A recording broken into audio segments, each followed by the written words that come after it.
He robbed two banks in broad daylight. No mask, no disguise.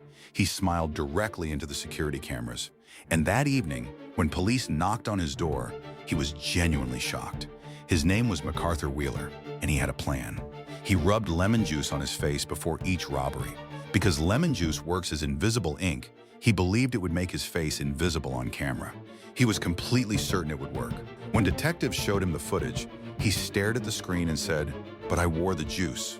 When psychologists David Dunning and Justin Kruger heard about this case, they stopped and asked one question. How does someone become that confident in something that wrong? So they ran a series of experiments, and what they found was disturbing. The skills you need to do something well and the skills you need to realize you are doing it badly are the exact same skills, which means the worse you are at something, the more brilliant you probably think you are. And that applies to all of us, more than we realize.